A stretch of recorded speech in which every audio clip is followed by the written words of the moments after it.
Sud Radio, les clés d'une vie, Jacques Pessis. Les clés d'une vie, celle de mon invité. Votre parcours n'a rien de classique, même si le théâtre justement classique en a été la base. Vous êtes actrice, metteur en scène, auteur. Votre premier roman s'intitule « Nous en resterons là », ce qui n'est pas le cas aujourd'hui, puisque pendant une heure, nous n'allons pas en rester là. Nous allons apprendre à mieux vous connaître. Bonjour Chloé Lambert. Bonjour Jacques. Alors ce roman « Nous en resterons là » qui sort aux éditions du Rocher est un roman passionnant sur un sujet d'actualité, hélas, on va en parler tout à l'heure. Mais le principe des clés d'une vie sur Sud Radio, c'est de raconter le parcours de notre invité. Et je le fais à partir de dates. Et la première que j'ai trouvée, vous concernant Chloé Lambert, car vous êtes comédienne avant tout, c'est le 20 février 1998. Écoutez. Le moindre manque de réflexe, quel qu'il soit, est un signe de décadence. Un reportage du journal télévisé Pays de la Loire. Il est important d'être fidèle à la Maison de la Culture de la Loire-Atlantique et c'est votre première télé. Eh oui. Eh oui. Oui, j'avais oublié, c'est fou. Oui, c'était un spectacle. Il y avait Ludivine Sagnier qui jouait Gwendoline. Et moi, je jouais... Non, c'est moi qui jouais Gwendoline et elle jouait Cécilie. Voilà. Et c'est un spectacle qui a été monté à la Maison de la Culture de Loire-Atlantique par Jean-Luc Tardieu. Jean-Luc Tardieu. Et c'était une des premières maisons de la culture voulues par André Malraux. Alors, il y en avait d'autres à Colombe et Courbevoie, mais c'était pour les chanteurs pop. Et celle-là, c'était pour le théâtre. Exactement. Et après, on l'avait repris à la Comédie des Champs-Élysées. Exactement. Voilà. Et c'est un souvenir assez important, c'est vrai. Parce que j'avais joué avant peut-être 3 spectacles professionnels. 2. Mais là, c'était vraiment, j'avais réussi une audition, j'avais passé 3 tours d'audition et j'avais rencontré Maya Simon aussi sur ce spectacle. Et Robert Hirsch était venu voir la pièce, j'avais failli jouer avec lui. Enfin, ça avait déclenché pas mal de choses, ce spectacle. Oui, il faut savoir que cette pièce, donc, il est important d'être fidèle. C'est l'autre titre de l'important d'être constant d'Oscar Wilde. Il y a eu plusieurs titres. Il y a eu Il est important d'être aimé par Jean Anouilh, L'importance d'être sérieux. Et c'est une pièce qui a valu à Oscar Wilde un grand succès et la prison 2 mois plus tard. Exactement. Ça, c'était quand même pas terrible quand on a du succès. Non. Et là, vous connaissiez la pièce avant de la jouer ? Non. Une actrice... Non, je connaissais pas cette pièce-là. Je vous avoue que là, il faudrait que je me remette il y a très longtemps en arrière. Mais je sais que le souvenir le plus mémorable de cette date que vous donnez là, c'est que c'est la première fois que j'ai entendu une grande salle rire après mes répliques. Et ça, c'était un grand choc. Oui. Parce que moi, j'ai commencé le théâtre en m'imaginant dans des grands rôles tragiques. Et quand je me suis aperçue que je me débrouillais en comédie et que je pouvais faire rire, et ce jour-là, j'en ai eu la preuve. Vraiment, c'était grand, hein, la Maison de la Culture de Nantes. Oui. Donc voilà. Oui. Alors, c'est à Nantes et votre climat originel, c'est Marseille. Ça n'a rien à voir. Non, rien. Et vous êtes montée à Paris parce que vous aviez envie de devenir actrice? Pas du tout. Mes parents sont venus à Paris quand j'étais encore un bébé, en fait. Mais je suis restée très attachée au Sud et à Marseille en particulier parce que mes grands-parents étaient toujours là-bas. Et comme mes parents étaient très jeunes, dès que je n'étais pas à l'école, j'étais chez ma grand-mère à Marseille. Voilà. Et puis le théâtre, c'est venu par le conservatoire du 10e arrondissement, un conservatoire à rayonnement communal.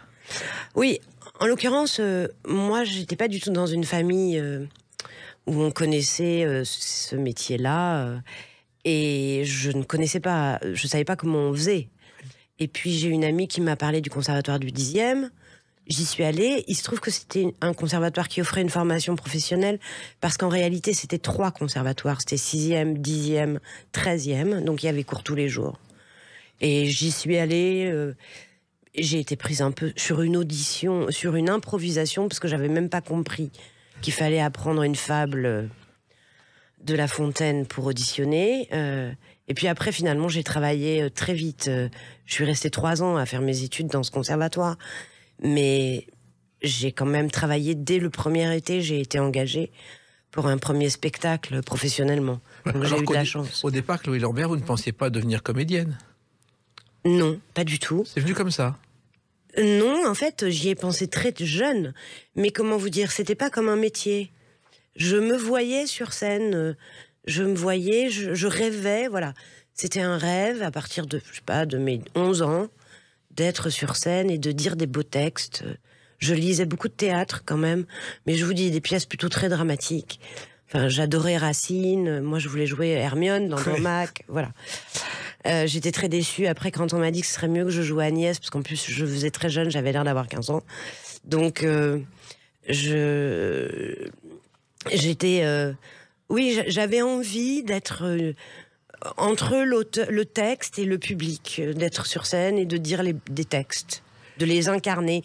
J'avais l'impression que je ressentais les textes très forts et que les exprimer, les transmettre à d'autres avec toute l'émotion que je ressentais, c'était peut-être là où j'avais le plus ma place dans le monde.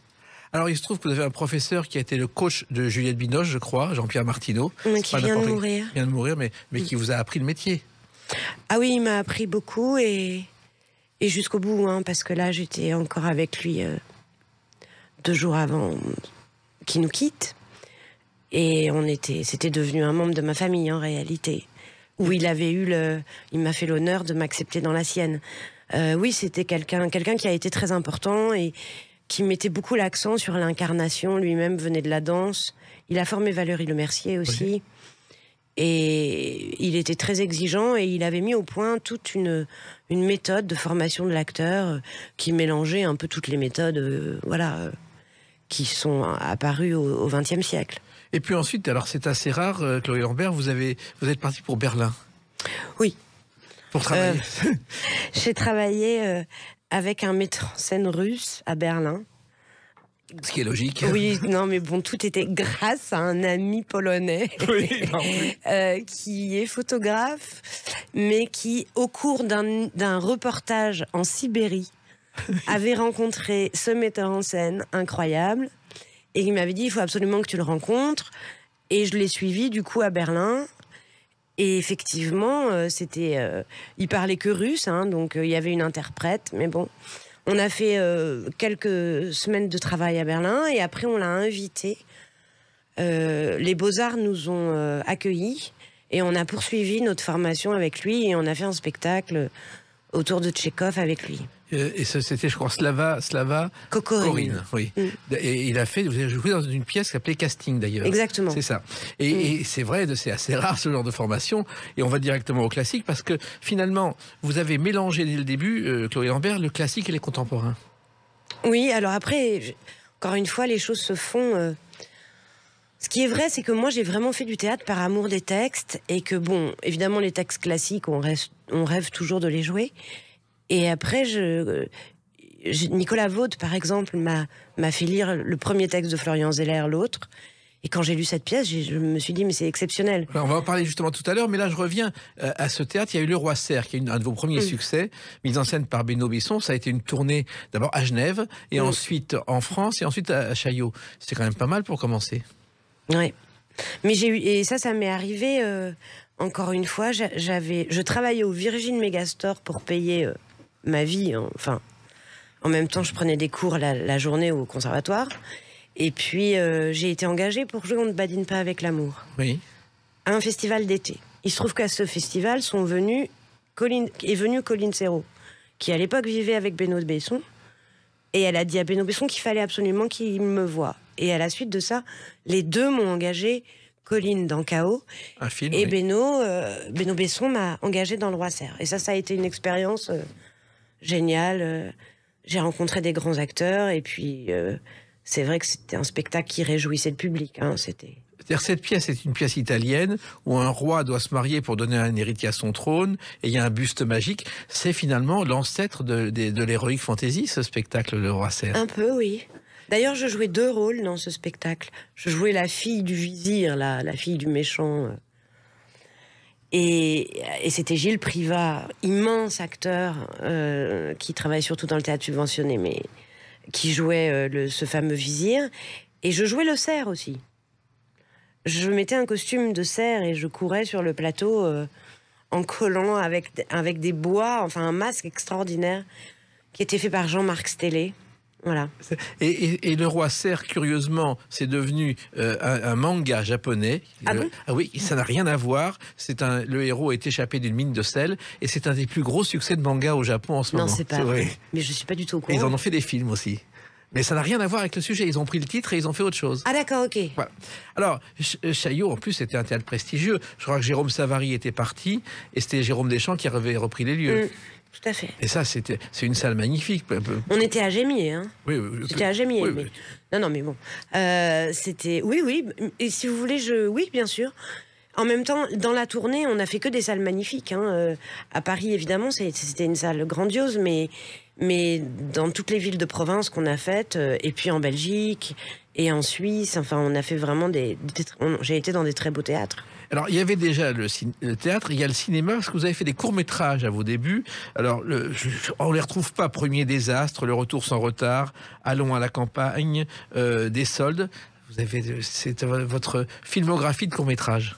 Oui, vous savez, c'est un peu un classique. Hein. Quand vous êtes apprentie comédienne, vous croisez des apprentis réalisateurs qui cherchent des gens pour faire leur court-métrage. Je suis pas sûre que ça soit pas plus mal qu'on puisse pas les trouver. Je sais pas, je les ai pas tous vus. Mais enfin, c'était des bonnes expériences. On apprenait comment les choses se faisaient et comment travailler ensemble, parce que ce sont des métiers collectifs. Enfin, on doit travailler avec les autres, donc... Et voilà, et vous avez travaillé avec beaucoup d'autres, et on va en parler avec une date qui est le 1er février 2020. A tout de suite sur Sud Radio avec Chloé Lambert. Sud Radio, les clés d'une vie, Jacques Pessis. Sud Radio, les clés d'une vie, mon invité Chloé Lambert. Nous parlerons tout à l'heure de votre premier roman. Nous en resterons là, un roman étonnant aux éditions du Rocher. Et là, on revient à une date récente, 1er février 2020. Écoutez. Qu'est-ce qui fait penser à un homicide? Vous n'avez croisé personne? Une autostoppeuse. Meurtre en Cotentin sur France 3. Et vous êtes la tête d'affiche, vous êtes le capitaine Hélène Ribeiro. Et ça a été un énorme succès, je crois, 4,5 millions de spectateurs. Oui, ça a très bien marché. Ouais. C'est une histoire de la série des meurtres. Vous êtes chargé d'enquêter sur la mort d'un promoteur immobilier pas très honnête. Comment vous êtes retrouvé dans cette aventure? Je suis désolée. Je ne sais plus, non. Le producteur a pensé à moi. Et je crois que France Télévisions aussi a pensé à moi. Je crois que voilà, j'étais sur leur liste et puis je convenais au réalisateur, qui est Jérémy Minuit et qui est un très bon réalisateur. D'ailleurs, il n'arrête pas de tourner. Il est très jeune, bourré d'énergie. Et c'était un rôle... j'ai adoré tourner dans cette région, découvrir cette région que je connaissais pas. Après, c'était un rôle assez dur parce que c'était... cette femme avait perdu un enfant et elle se remettait pas de cette mort. Donc en toile de fond, il y avait quand même ce drame personnel. Et moi, j'adore les polars, vraiment en tant que spectatrice. Donc j'étais vraiment très contente de jouer une policière, enfin une gendarme, et une enquêtrice. Et d'ailleurs, mes enfants ont adoré me voir avec un pistolet, faire des arrestations. Enfin, voilà. Donc, j'en garde un très bon souvenir. Et aussi, j'ai été émerveillée par la région, la beauté de cette région. Enfin, c'est l'avantage de ces meurtres, hein, c'est que ça se passe à chaque fois dans un lieu différent. Donc, c'est... Et puis, c'était votre premier rôle tête d'affiche sur une série de France 3. Vous avez fait beaucoup d'apparitions à la télévision, mais je crois que ce meurtre à Cotentin vous a donné une popularité supplémentaire. Peut-être, je ne m'en rends pas compte. Mais j'ai fait quand même beaucoup de... Ah oui. Il y a longtemps, oui, maintenant ça fait longtemps. Mais quand j'ai commencé à faire de la télévision, dans les années 2003-2004, j'ai eu beaucoup de premiers rôles. Oui. Et dans De Soie et de Cendre, notamment, en 2003... j'avais tourné un film c'était un portrait de femme en fait en 2 parties. Alors c'est peut-être pas ce que vous appelez une série. Voilà. D'accord, ok. Effectivement, dans les séries j'ai fait des guests, comme on dit, quoi, des apparitions.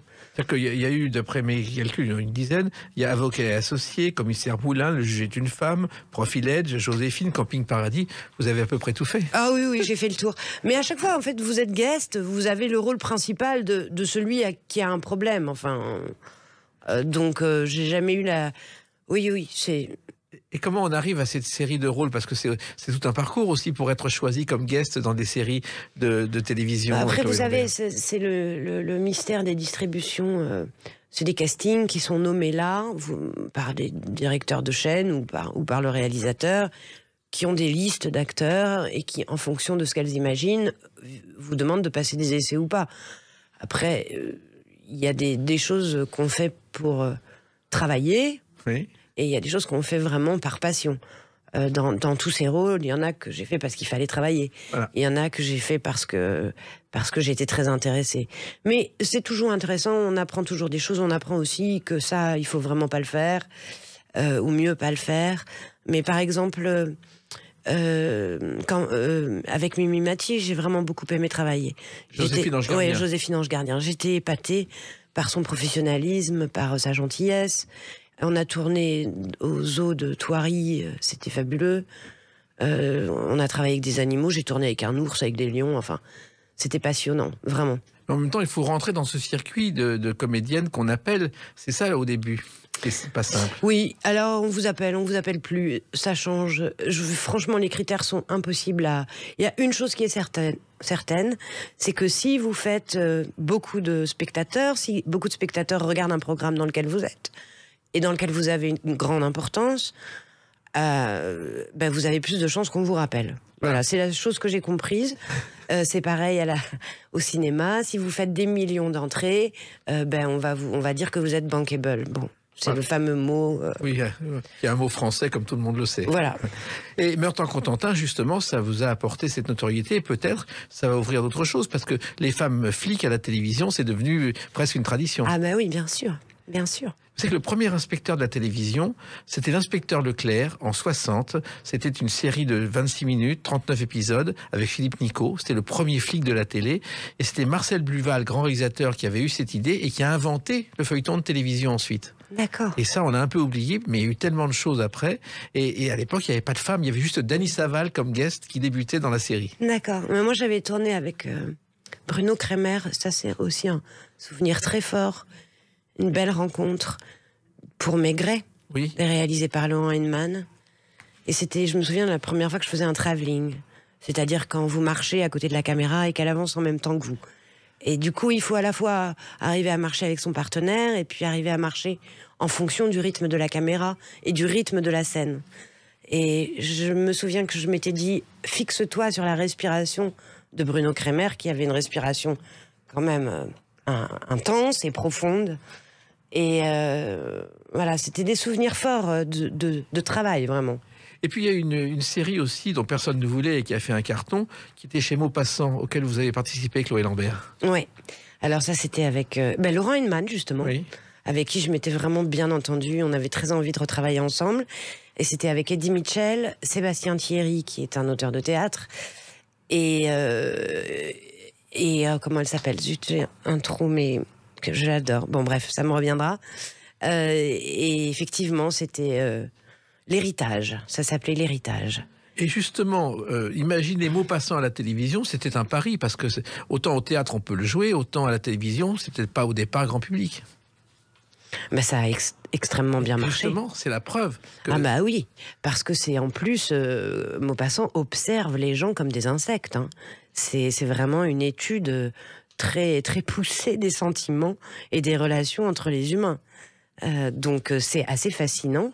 Et il y avait toute la matière romanesque qu'il fallait pour que ça soit captivant à la télé. Ça Voilà. l'a été d'ailleurs. Ça l'a été. Avec des très bonnes équipes. Et d'ailleurs, ils avaient fait un choix très judicieux pour donner une unité à la collection. C'était de prendre les mêmes coiffeurs, les mêmes maquilleurs, le même chef opérateur, donc il y avait la même musique. Et ça donnait quand même une unité artistique, esthétique. Et puis il y a, Chloé Lambert, une série, une mini-série qui s'appelait Le Chalet. Oui. Ça a été... Alors, il y avait deux époques. Une époque en 1997, une époque en 2017. Et là aussi, ça a été un événement parce que vous étiez... C'est dans un village au-dessus de Chamonix et vous étiez la gérante d'un bar de village. Oui, j'ai adoré ça. Mais c'était... Oui, et 20 ans plus tôt, j'étais là, effectivement, dans ce bar, celle qui tombait amoureuse d'un écrivain et qui rêvait... de quitter justement cette montagne et voilà, une romantique quoi. Et oui, c'était très intéressant ce travail et ça a été repris d'ailleurs sur Netflix après. Oui. Donc on peut toujours le voir. Mais justement, le tournage était compliqué parce que c'était dans un village dans la montagne pendant l'été 2016 et il y avait des dizaines de kilomètres entre le chalet et aussi le hameau où étaient tournées des images. Oui, mais il y a eu surtout toute une période qu'on a tourné en studio à Paris et on a tourné les extérieurs à Chamonix, dans la montagne. Mais on était surtout très nombreux, parce que ça fonctionne un peu comme les 10 petits nègres. Enfin, c'est quand même une enquête où on élimine des suspects les uns après les autres. C'est fou le nombre de rôles différents que vous avez joué, Chloé Lambert.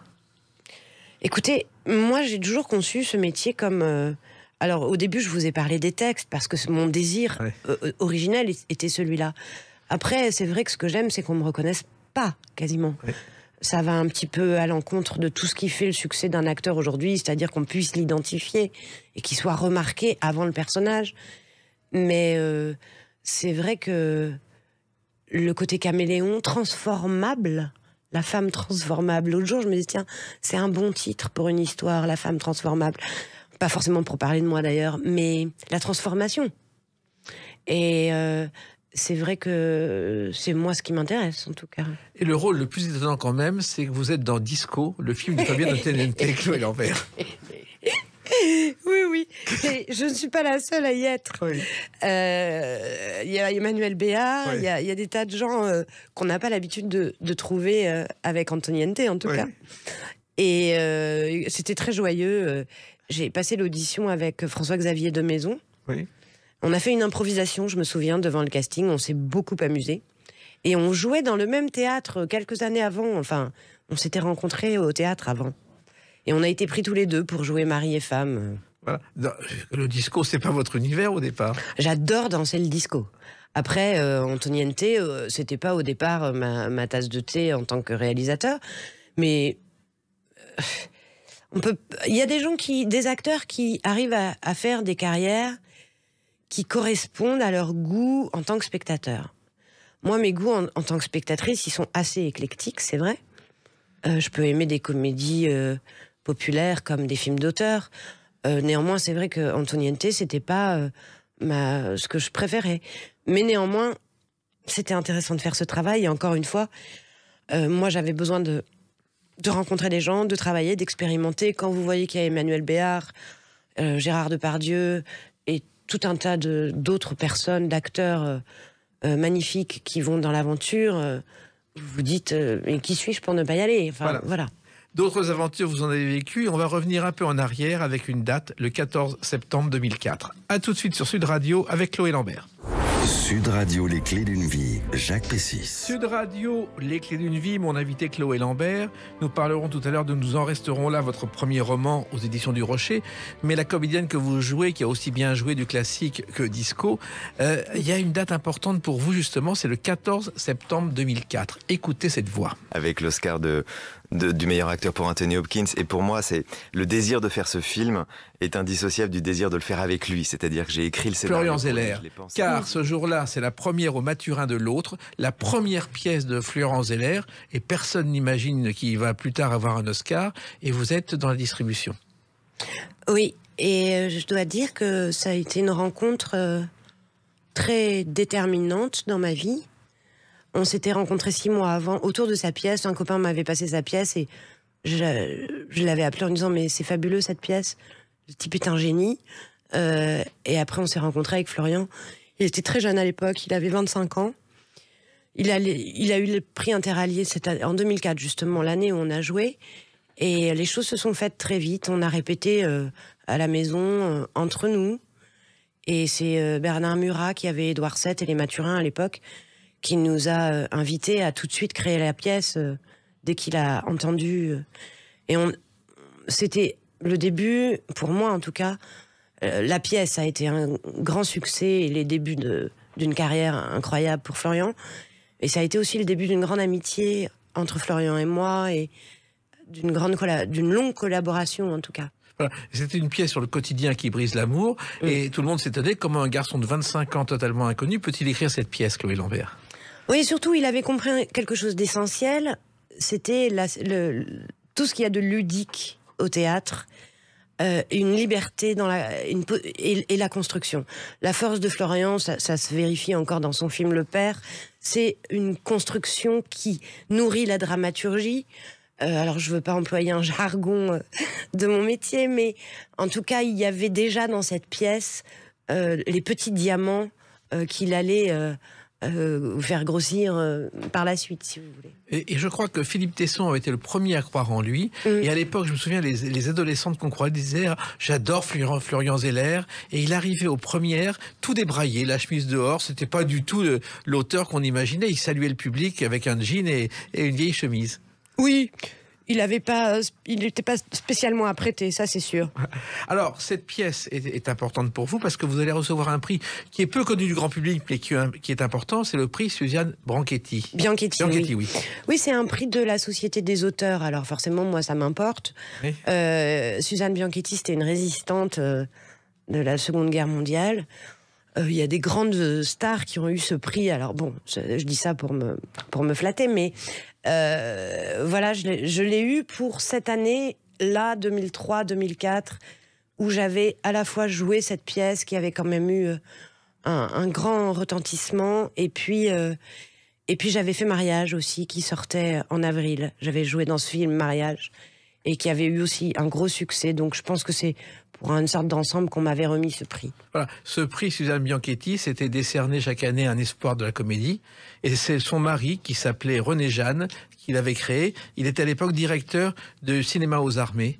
Et pour rendre hommage à sa femme qui était morte à 47 ans, il a créé ce prix. Et un seul homme a reçu ce prix, une fois. Ah bon? Oui, Roger Dumas, qui a, en 59 pour le film Rue des Prairies. C'est assez curieux, mais c'est comme ça. Alors, Florian Zeller, vous allez le retrouver, Chloé Lambert, plusieurs fois, dans Si tout mourait et d'autres pièces. C'est devenu presque une tradition de jouer pour lui, ou de jouer avec lui. Ben, je vous dis, ça a été un moment de nos vies où on a été très proches, intellectuellement, amicalement. Et on se demandait beaucoup de conseils, on allait au théâtre ensemble, et on avait envie de travailler ensemble. Et puis, il y a une autre auteure dramatique qui est aussi une romancière, Amanda Sterz, pour qui vous avez créé une pièce à Avignon, je crois. Oui, ça s'appelait Le Lien. C'était pas à Avignon, on l'a créé à... En réalité, on l'a créé toujours au Mathurin, justement, et on l'a repris à Avignon ensuite. C'était avec Stanislas Mérard. C'était une pièce assez forte et inquiétante sur les relations quasi incestueuses entre un frère et une sœur. Voilà. Mais en même temps, ça veut dire que vous donnez votre chance, vous allez vers les jeunes auteurs, que ce soit Florian Zeller, Amanda Sterz, qui vit aujourd'hui à Los Angeles et qui fait beaucoup de films. Pour vous, c'est important, cette relève, et de la suivre. Oui, très. Et le premier auteur, en fait, que j'ai rencontré de ma génération, c'est Martin McDonagh, qui a fait 3 Billboards et qui, là, a gagné encore 2 prix à Venise. Et Florian marche un peu sur ses traces. En fait, c'est des auteurs qui ont commencé au théâtre. Alors Martin, il a commencé à Londres, et c'est un des auteurs les plus joués au monde. Hein. Et moi, j'avais joué une pièce qui s'appelait L'Ouest solitaire, en 2002, à Avignon. Et pareil, j'ai rencontré cet auteur, on est devenus vraiment très amis. Et du coup, j'ai beaucoup discuté, conversé avec lui. Et moi, ça m'a toujours passionné, l'écriture, pourquoi les gens écrivent, comment ils écrivent, comment ils arrivent à écrire leur histoire, leur univers. Et alors franchement, les trois n'ont rien à voir les uns avec les autres. Mais oui, je crois que c'est ce que j'ai aimé dans mon métier jusque-là, c'était rencontrer des auteurs. Voilà. Et justement, vous êtes devenu un auteur, Chloé Lambert, avec La Veillée, qui était votre première pièce. Au Ciné 13, le Ciné 13, ça appartient à Salomé Lelouch. Lelouch l'a remonté parce qu'il habite juste à côté. Et au départ, c'était le théâtre du Tertre. Et en 1850, on y allait en montant à pied depuis le bas jusqu'au sommet de la butte Montmartre. C'était un parcours du combattant. Et c'est le plus haut théâtre de Paris. Oui, tout à fait. Et en réalité, Salomé, avec Benjamin Belcourt, qui travaille beaucoup avec Michalik, et Alexis Michalik a commencé là-bas aussi, ils avaient créé une formule qui s'appelait les capsules. Et il fallait écrire un texte d'une demi-heure, et on le jouait plusieurs fois pendant 1 mois. Et à la fin, il y avait des prix, on gagnait, bon bref. Et moi, j'avais écrit ce texte, et on l'a joué, on a gagné le prix qui était doté d'ailleurs, hein, donc c'était un petit peu d'argent. Théa, je crois. Exactement, voilà. Et comment vous êtes venu à l'écriture au départ, Chloé Lambert? J'ai toujours écrit. Au départ pour moi, quand j'étais enfant. Enfin non, j'avais commencé des romans. Quand j'étais en primaire, j'inventais d'autres fins aux livres. Je me souviens que j'avais écrit une autre fin au Lion de Joseph Kessel. Ah bon? Oui. Bon, C'était comme ça, hein, il n'y avait pas de travail sur le long, dans la continuité. Enfin, de temps en temps, j'avais des idées que je mettais en pratique, que j'écrivais. Et professionnellement, la première chose que j'ai faite, c'était une adaptation, en fait. Alors, c'est un exercice de montage plus que d'écriture, de la correspondance d'Henri Miller et d'Anaïs Nin. Mais c'était quand même pas un hasard si j'allais vers ça, parce que, évidemment, c'était un échange torride, sexuellement parlant, mais c'était surtout... il partageait un goût pour la littérature et il cherchait à tout prix comment écrire, en fait, comment être publié. Elle l'a beaucoup soutenu, et cette amitié littéraire et érotique, certes, mais aussi littéraire, beaucoup, c'était quand même le fondement de cette relation, m'avait beaucoup intéressée. Et j'ai commencé comme ça s'est fait à France Culture, et ensuite j'ai écrit La Veillée. Vous dire pourquoi, j'en sais rien, j'ai eu l'idée. Quand j'ai eu l'idée, je l'ai écrite. J'ai écrit des chansons aussi, j'ai écrit des poèmes. Voilà, j'ai même enregistré mes chansons moi-même avec un musicien. Bon, vous voyez, il n'y a pas de plan de carrière, ça c'est sûr. Je crois que vous l'avez compris. Oui. Mais en tout cas, il y a des idées. Oui. Non, il y a des idées qui me traversent et parfois je me dis « Ah, mais c'est pas mal, j'essaye. » Voilà. Et vous y arrivez. Et d'ailleurs, il y a eu une seconde pièce, Chloé Lambert, La Médiation, que vous avez joué en plus au Théâtre de Poche Montparnasse. Ouais. Alors ça, c'était très important pour moi parce qu'on a joué 6 mois, 7 mois, que c'était une pièce... La Veillée, j'avais écrit un monologue, en fait. Oui. Là, c'était une pièce avec 4 personnages, donc j'allais dire du vrai théâtre. Enfin oui, des dialogues. Et ça a très, très, très bien marché. Et ça, pour moi, comme je vous l'ai dit au début de l'émission, sur il est important d'être constant, d'avoir entendu rire la salle, alors c'était comme interprète, mais d'avoir fait rire là comme auteur, de sentir que la réplique que vous avez imaginée drôle, mais ce qui vous fait rire vous savez pas si ça va faire rire tout le monde. Donc, et quand vous vous apercevez que ça marche, alors ça c'était fantastique. Il y avait des très bons acteurs, en plus il y avait Julien Boisselier, Ophélia Kolb, Raphaëline Goupillot. Et pour moi, c'est vraiment le début d'une nouvelle vie un peu. Alors, vous avez fait rire aussi Chloé Lambert dans Tailleur pour Dame de Feydeau. La version qu'on voit aujourd'hui a été adaptée par Jean Poiret, ce qu'il n'a pas dit au début. Il y a un acte de plus, et au départ, il ne l'a pas dit. Non, c'est vrai. Et ça jouer Feydeau aussi, c'est assez étonnant pour vous. Bah, vous savez, j'ai joué Guitry, j'ai eu d'ailleurs pas mal de succès dans Guitry. Et je suis pas certaine de pas être plus efficace dans la comédie que dans les spectacles dramatiques. Et de toute façon, vous vous rendez compte que c'est pas si éloigné que ça. En réalité, les choses sont drôles quand elles sont profondes. Quand elles viennent, en tout cas, d'arrière-plan, d'une humanité. Et vous riez beaucoup plus. Et Guitry, vous l'avez joué à plusieurs reprises. Il y a eu Mon père avait raison d'abord. Le père avec le Brasseur. Avec le Brasseur. Le père de Guitry, un jour, va au lycée Janson, où son fils était très mauvais comme d'habitude. Il dit au directeur, vous allez le renvoyer. Et le directeur répond, non, je ne peux pas le renvoyer, il ne vient jamais. C'est assez étonnant comme ça. Il faut savoir que Guitry est resté 6 ans en 6e. Exactement, oui. C'est quand même assez... Et son père lui a dit, tu vas finir par te marier en 6e. Exactement. Et vous avez joué aussi un autre Guitry qui était dans le genre de Napoléon, qui est moins connu. Et La lettre bien tapée. Et vous avez joué aussi avec Christophe Barbier, Moa Sacha. Oui, alors ça, c'était un montage. C'était un montage que Christophe avait fait à la demande de Philippe Tesson sur les rapports entre les hommes et les femmes chez Guitry. Et je jouais toutes les femmes, et il en a eu beaucoup quand même, oui. De Guitry. Et pour vous, ça a été jouer Guitry, c'est aussi une découverte d'un univers. Vous ne le connaissiez peut-être pas au départ. Mais alors, je dois dire que je me suis follement amusée et que j'avais l'impression d'être chez moi.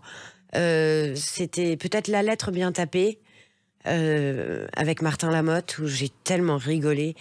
Et Guitry a cette particularité, son écriture est comme Marivaux, extrêmement classique, extrêmement structurée. Donc j'ai travaillé ça comme Marivaux, et avec toutes les respirations de la comédie, du rythme, de la fausse ingénue. C'est très joyeux, Guitry. C'est vraiment très joyeux. Et il y a eu ce Napoléon, effectivement. Vous savez que le Napoléon, quand ça a été son grand film au cinéma, et la première de Napoléon, ils avaient transformé l'opéra de Garnier en bivouac de Napoléon, et le président de la République, René Coty de l'époque, est arrivé au milieu des soldats napoléoniens en les saluant pour voir la première du film de Guitry. Je savais pas. C'était extraordinaire, les images sont extraordinaires. Et finalement, vous découvrez petit à petit tous les auteurs. Tous, non, mon Dieu, il y en a tant que j'ai pas joué. Mais en tout cas, j'adore les découvrir, oui, mais j'en ai découvert quelques-uns. C'est pas fini. Il y en a que j'ai jamais joué. Tchekhov, par exemple, j'en ai joué un peu, mais pas beaucoup. Shakespeare, j'aimerais bien en rejouer. Musset, j'aimerais bien rejouer aussi Musset. Bon, je sais pas si la vie sera assez longue. Oh, je pense en tout cas que vous y arriverez. Et en attendant, il y a autre chose qui s'est passé. On en parle avec une autre date, le 24 août 2022. À tout de suite sur Sud Radio avec Chloé Lambert.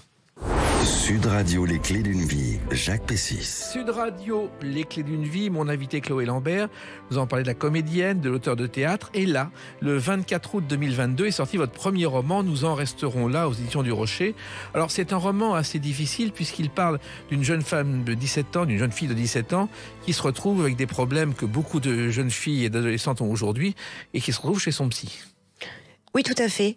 En fait, elle est malade, elle souffre, elle comprend pas trop ce qu'elle a, elle peut plus aller à l'école, elle s'évanouit. Bref, elle voit plein de médecins qui finissent par s'en remettre au psychiatre. Et le livre commence là-dessus, sur son arrivée pour la première fois dans un cabinet de psychiatre et sur toute l'incompréhension, ou du moins l'ignorance, qui est la sienne des pratiques de ce type de thérapie, qui n'ont rien à voir avec la médecine traditionnelle. Exactement. Alors, il faut savoir que ce psychiatre, c'est le docteur Donneller. C'est un homme qui fume la pipe sans vergogne, comme Freud d'ailleurs. Oui, j'en ai fait vraiment un archétype. Hein. Il n'est pas barbu, mais presque. Voilà. Donc, il va y avoir cette rencontre qui est le thème du livre, avec beaucoup de surprises. Comment vous est venue l'idée, Chloé Lambert, d'écrire cette histoire, d'écrire ce roman ? Alors, il y avait deux choses. D'abord, j'ai eu l'idée qui m'a beaucoup séduite d'inverser le système, au sens où les médecins écrivent, pour leurs études même, travaillent sur des cas, les cas étant les patients. Je me suis dit, mais finalement, on n'a jamais entendu un patient faire le cas de son docteur. Et du coup, mon idée était de retourner le système et de faire le docteur analysé par sa patiente. Ce qui est le cas dans le livre. Voilà. Donc le projet du livre, c'était celui-là. Et c'est parti d'une idée qui me faisait rire. Hein. Voilà, c'était un projet. Après, les sujets abordés dans ce livre, puisque cette jeune fille, en fait, on s'est dit dès le prologue, donc il y a eu un inceste dans sa famille. Enfin, elle a connu l'inceste dans sa famille. Donc c'est la raison de cette maladie que personne ne comprend. Et c'était un moyen aussi d'exprimer mes questions sur les sujets très actuels en ce moment, de l'emprise, de l'abus sexuel, de l'inceste, voilà. C'est que ce sont des sujets dont on ne parlait pas jusqu'à maintenant et qui aujourd'hui sont sur le devant de la scène, Chloé Lambert. Tout à fait, mais le projet de mon livre, c'était de m'exprimer sur l'après. C'est-à-dire que, Dieu merci, on dit aujourd'hui que l'inceste a des conséquences dramatiques pour la vie des personnes qui en sont victimes. Mais quelles sont ces conséquences dramatiques ? Et il se trouve qu'en tout cas, les thérapeutes sont les personnes désignées pour les aider. Donc j'avais envie de parler de l'après pour cette jeune fille. Voilà. Il faut en même temps rencontrer les thérapeutes. Vous avez mené une enquête, Chloé Lambert ? Alors j'ai d'abord mon expérience personnelle, puisque ce livre est aussi inspiré de ma vie. Et j'ai mené une enquête, effectivement. J'ai lu, rencontré, écouté beaucoup de témoignages. Et aussi, j'ai lu beaucoup de statistiques, parce que le malheur de ces situations d'abus, c'est un peu comme la violence. Les enfants battus se retrouvent souvent à battre leurs enfants. Il se trouve que souvent, les personnes abusées, dans leur enfance ou leur adolescence, se retrouvent à subir d'autres abus. Il y a un effet de répétition, il y a une sorte de confusion qui s'installe dans la pensée. Si un travail n'est pas mené, vraiment, ces personnes rencontrent beaucoup de difficultés à vivre. Et si c'est pas eux, parfois ce sont leurs enfants. Ça saute des générations aussi. Donc j'avais à cœur de parler de cette période-là, et en trouvant un psy qui est à la fois, en dessinant un psy un personnage de psychiatre qui est à la fois très positif, très efficace, très excellent en fait. On voit quels sont les moyens mis en œuvre pour aider cette jeune fille face à ce problème. Et puis en même temps, à un moment, ce psy se met à déraper. Et là, on voit aussi les limites de l'exercice de ce métier. Donc je trouvais que c'était intéressant et que peut-être ça pourrait intéresser d'autres que moi. Et ça peut intéresser des jeunes filles et des parents qui se retrouvent face à ce problème. Écoutez, alors là, je vais être plus personnelle. Parce que je peux pas... quand il s'agit des jeunes et des enfants, je vous avoue que je suis tout de suite dans une grande empathie. Et j'ai connu une telle solitude... pas du tout. Mes parents sont des gens adorables. Donc, c'était aussi beaucoup l'époque, la culture, l'éducation, tout ça. Mais en tout cas, moi, je me suis sentie très seule. Et si, par hasard, ce livre, comme d'autres actuellement, qui sortent, moi, j'ai choisi la forme du roman parce que je voulais qu'on puisse s'identifier au personnage. Et que c'est ça que je connais, c'est ça que je pratique comme comédienne. Si ça peut aider, si ça peut explorer un peu le sujet pour d'autres, vraiment je serais la plus heureuse. Oui, parce que finalement, aujourd'hui, on ne se rend pas compte, mais chez les adolescentes, il y a un maximum de clientes chez les psys. Il n'y en a jamais eu autant qu'en ce moment. Pareil, ouais. C'est fou, hein? C'est-à-dire qu'à partir il y a eu le confinement aussi. Oui, ça a pas aidé. Le confinement a vraiment été dur pour cette génération-là, cette tranche d'âge-là, donc je sais pas. Et puis vous savez, c'est aussi pour ça que ça m'intéressait d'écrire ce livre. La psychanalyse et la psychiatrie, dans son évolution, en tout cas, c'est récent. À l'échelle de l'humanité et même de la médecine, c'est assez récent. Donc il y a toute une évolution. Et si aujourd'hui on considère que c'est indispensable, c'est logique en fait. Oui, mais en même temps, ce sont des sujets dont on ne parlait pas voici quelques années. D'abord, les enfants se muraient dans le silence. Et d'ailleurs, votre héroïne se mure dans le silence au départ, Chloé Lambert. Oui, mais ça c'est bon, ça va avec tout le mouvement MeToo actuel, avec ses excès aussi. Bon, oui. C'est pas le débat, mais si vous voyez que les femmes ont eu le droit de vote après la Seconde Guerre mondiale, qu'elles ont eu le droit de signer un chèque en 67, le droit sur l'avortement, sur lequel on essaye de revenir dans beaucoup de pays occidentaux, je crois que ça paraît logique que cette question-là ne soit abordée que maintenant, puisque derrière les femmes, il y a les enfants, et que les droits des femmes et les droits des enfants, c'est là aussi assez récent. Et votre psy, justement, petit à petit, il sort de sa personnalité gentille et devient pas un monstre, mais presque. Oui, c'était ça aussi qui m'a motivée dans cette écriture, c'est que je me disais que c'était vraiment un bon sujet, comme une sorte de thriller psychologique. Alors, je suis pas Stephen King, évidemment, mais j'aimerais bien. Mais la figure du sauveur qui devient dangereux, c'est une réalité. Ça existe, et c'est fréquent en réalité. Souvent, les gens qui vous sauvent peuvent très bien vous tuer. D'ailleurs, ils en acquièrent le pouvoir, puisque vous dépendez de lui.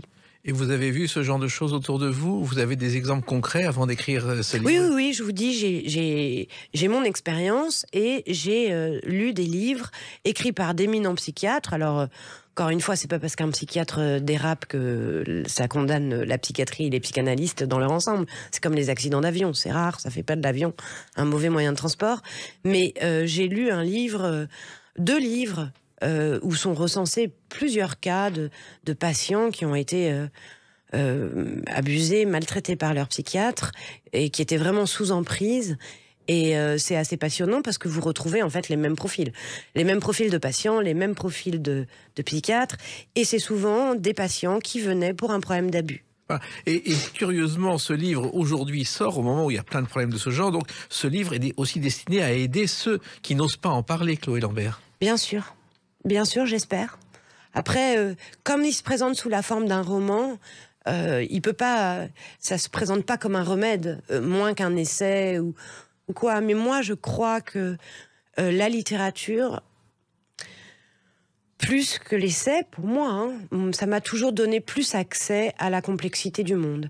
Et je crois que ces questions d'inceste qui datent de l'humanité, enfin on y est déjà avec les Atrides, avec Oedipe, avec tout ça, sont très complexes, et que c'est en acceptant leur complexité, en acceptant de se mettre sur un chemin de connaissance, qu'on arrivera à remédier, en tout cas au nombre absolument délirant de gens qui en sont victimes. Et dans ce livre, à un moment, il y a les paroles d'une chanson. Chloé Lambert. Amour des feintes, des faux semblants, invente des fins. Jane Birkin, une chanson de Serge Gainsbourg, et vous mettez les paroles dans le livre à un moment. Ouais. Chloé Lambert. Oui, parce que je trouve que dans ces paroles, il y a un jeu, comme souvent chez Gainsbourg, sur l'ambiguïté du langage.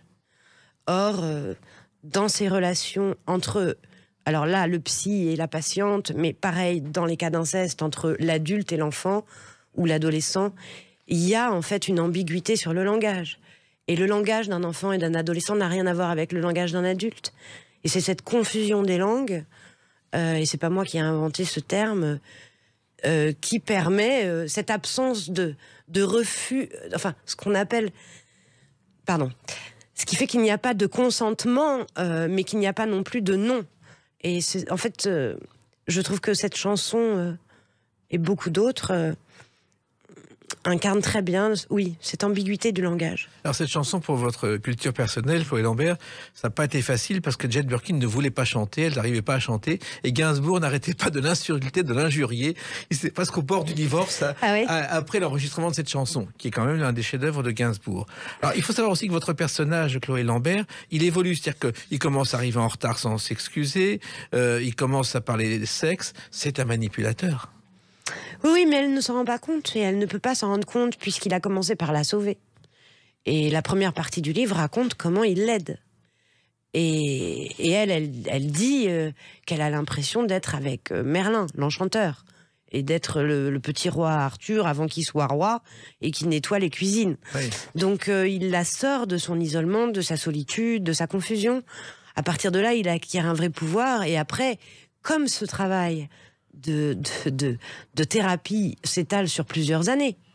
Et effectivement, les gens évoluent. Vous ne pouvez pas maîtriser la manière dont un médecin se comporte et va évoluer. Et vous racontez dans ce livre, à travers votre personnage, les séances, le déroulement, c'est très précis.